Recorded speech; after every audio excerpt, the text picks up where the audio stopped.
Yes. Yeah, Hutton will be starting.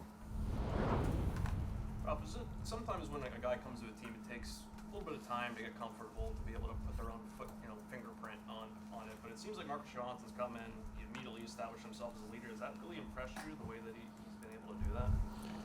Well, Marcus from day one, you could tell he brings what we were hoping he would bring, is that's experience of what it takes here to be consistently successful at this level, and what we need to do on a daily basis is shown by him, and whether it's in practice or in the games or off ice and in the meetings. He's a very calm, thoughtful presence who helps the younger players, but also is courageous in the way he attacks the game, and we just like he's very complete. And we have to remember that he hasn't played center at this level of responsibility in his NHL career, and making that adjustment the way he has so smoothly has really helped us develop the depth that we have in our roster. So we're really pleased with what Marcus has brought on and off the ice.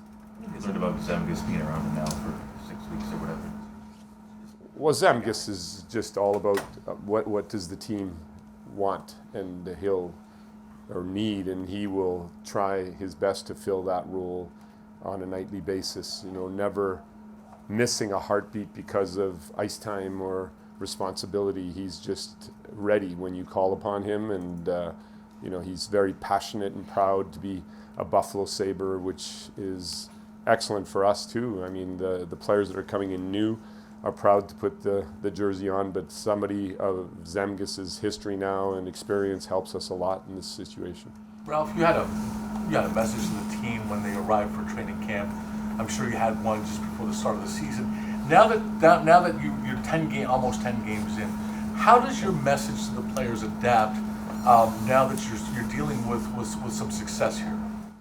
It doesn't change at all, because even today we need to continually build on our habits, and we find multiple things to work on after every game. There's the learning and growing process will never end, actually, and it's just exciting for us to see the details that we can now focus on, and it's keeping the picture small like we have from day one is really important for us. So we're not spending any time speaking about anything other than how can we get better today in all facets of our game. And we work in little groups a lot, sometimes in lines, sometimes in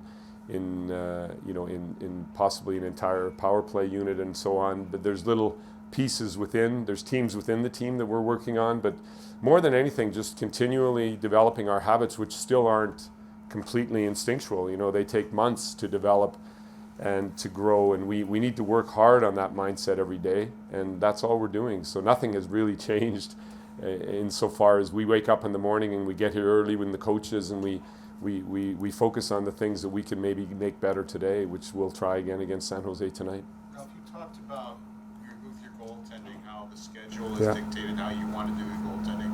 How much do you and Mike Bales talk to the sports science people? Because you've spoken how important the sports science. Does that go into your decisions in the goaltending, also the sports science of what's going on with that?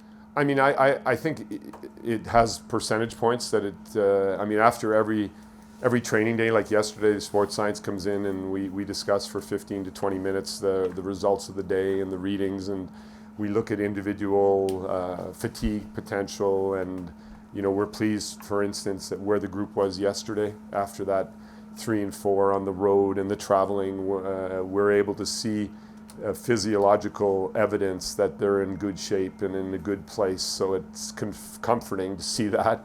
But there's so many different factors that come into play. But we clearly, with Mike together, built a strategy for the first quarter of the season in regards to our goaltending rotation strategy, and we're holding pretty true to that.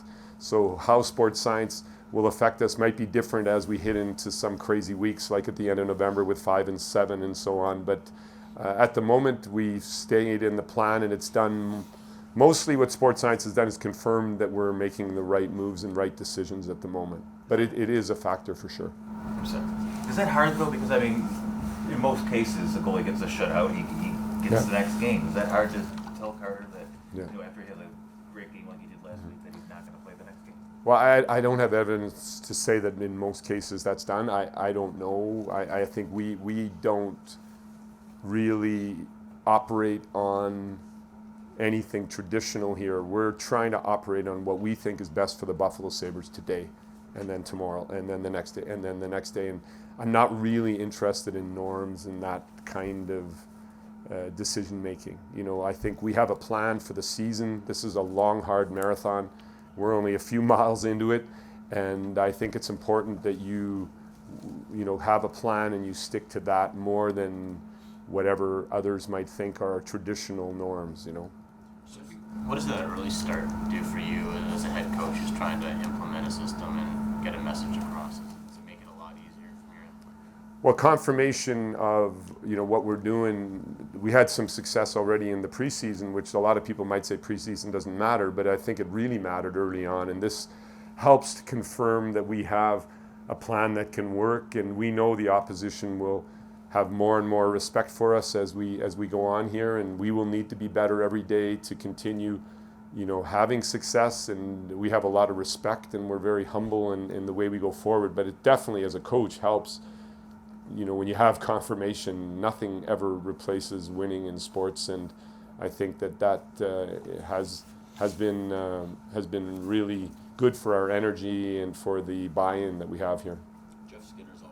Very good at scoring at evens. What have you seen that out of him that you think allows him to be able to be good at fives? I mean, Jeff has been a huge positive for us without the puck, and how he's bought into playing defensively, and for me, a positive surprise in that respect. 40-plus goal scorer, having that commitment to what we want to do defensively, and his work there and that line in general has really been a beacon.